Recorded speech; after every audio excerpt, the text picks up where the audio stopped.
بسم الله الرحمن الرحیم. السلام علیکم دوستانو. هیله لرم چې ټول ملګري به روغ جوړ او خوشحاله وي.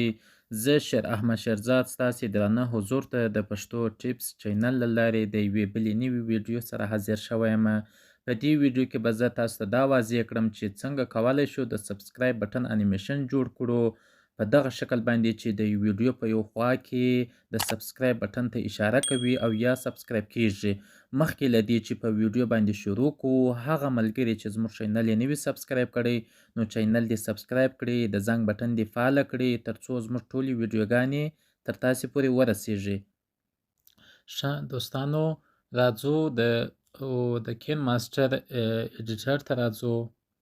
کله چې پر دې کلیک وکړو دغه کریکټ باندې کلیک کوم، پر دا کریکټ نیو باندې زه کلیک کوم. دلته موږ سایز انتخابوو 16:0 انتخابوو. ښه دوستانو، داسې صفحه موږ ته خلاصوي. راځم پر میډیا باندې زه کلیک کوم. زه یو ویډیو راخلم، دغه ویډیو زه انتخابوم.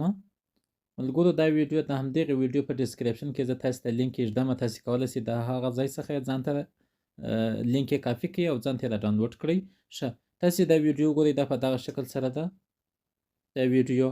نو راځو اوس په لیر باندې کلیک کوم، میډیا ته راځم، د خپل چینل لوګو راخلم، دې کلیک کوم، دغه لوګو زه ځان ته راخلم. ښه، دا لوګو د دغه ویډیو سره یو رقم کوم دلته. ښه، دا مې ورسره یو رقم کړله. راځم دلته په دا کریپینګ باندې زه کلیک کوم، دا آن کوم. پر دغه شي باندې زه کلیک کوم، دایروي شیپ انتخابوم. تاسې وګورئ بیا هم شاته یو څه سپینه صفحه سته. زه راځم دغه درجه یې یو څه زیاتوم، 15 یې کوم تقریبا داسې، هغه یو څه کمیږي وینې. ښه، داسې کوم، یو څه داسې کوچنی کوم. راځم په دغه نقطه کې دلته ایږدم، بیا هم یو څه کوچنی کوم، دلته یې داسې سموم. ښه، دا خو صحیح شوله. راځم بیا په لیر باندې کلیک کوم، ټکسټ ته ورځم، دلته خپل د چینل نوم ورکوم. زما چینل دی د پښتو ټیپس په نامه دی، پښتو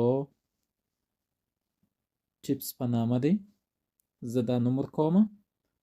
ښه، راځم کالر ورته ورکوم، دې ته دا کالر انتخابوم.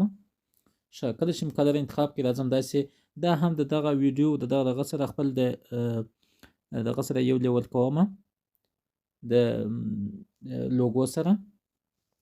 کله چې مې یو لیول کې راځم دلته ایږدم، داسې فونټ ورته غیروم. راځم مای فونټس ته راځم، دلته زه دغه انتخابوم.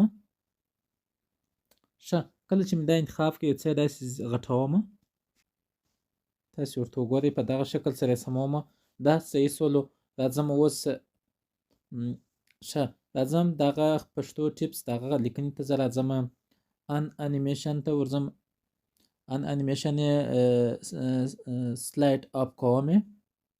ښه، او اوټ انیمیشن یې سلایډ ډاون کوم. ښه، دا خو صحیح سو. راځم دغه خپلې لوګو ته راځم، لوګو یم ان انیمیشن یې سلایډ اپ کوم، او دغه یې اوټ انیمیشن یې سلایډ ډاون کوم، داسې. ښه، تاسې اوس ویډیو پلی کړئ.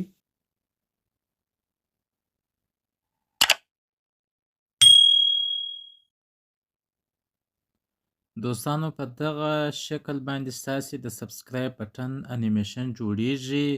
نو دا جوړ سو. اوس راځو غواړو او خپل دغه ته اپلوډ کړو، پر دې کلیک کوم، دغه سیو از ویډیو باندې زه کلیک کوم.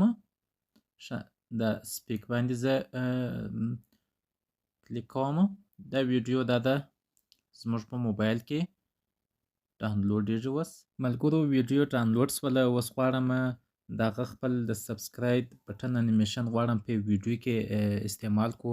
نو راځم زه شاته راځم، پر دغه کریکټ نیو باندې زه کلیک کوم، دغه 16:0 باندې زه دغه انتخابوم.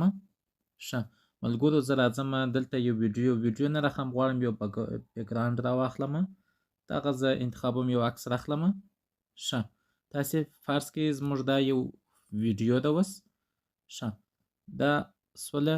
راځم زه اوس هغه انیمیشن بټن چې مو جوړ کړی هغه ځم راخلم، په لیر باندې کلیک کومه، په لیر چې مې کلیک میډیا ته ځمه، کین ماسټر خلاصومه.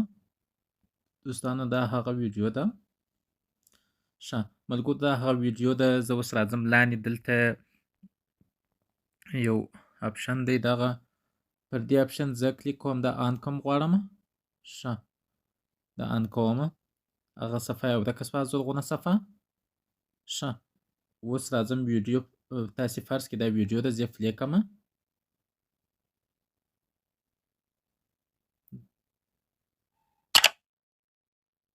دوستانو دا دی سبسکرایب بټن جوړ شو، دلته رقم کوچنی کړمه. کولی شئ د ویډیو په هره نقطه کې کښېږدئ، فرض کړئ زه یې دلته ایږدمه.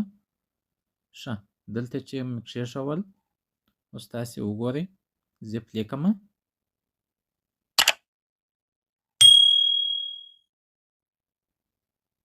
نو دوستانو په دغه ترتیب سره دغه د سبسکرایب بټن جوړیږي. که چیرې کومه پوښتنه لرئ کولی شئ د همدغې ویډیو په کمنټ کې زما څخه پوښتنه وکړئ. تر یو بلې نوې ویډیو په لوی بخښونکي خدای سپارمه. ښه وخت ولرئ. د خدای په امان.